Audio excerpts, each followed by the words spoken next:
এই হাত দিস না কিন্তু ভেঙে যাবে। এই দাঁড়া তো, পতাকাটা বেঁকে গেছে, আগে ঠিক করে নি।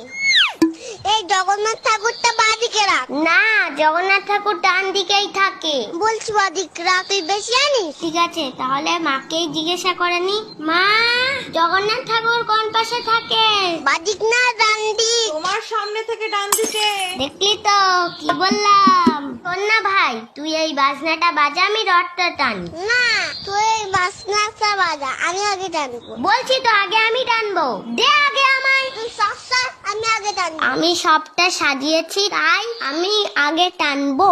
না, তুই সর, আমি আগে রথ টানবো। না, আগে আমি টানবো। এই যা, রথটা ভেঙে গেল। দিদি দিদি, তুই কাঁদিস না, আমি তো রথটা ঠিক করে দিচ্ছি, প্লিজ কাঁদিস না। এই দেখ, জয় জগন্নাথ।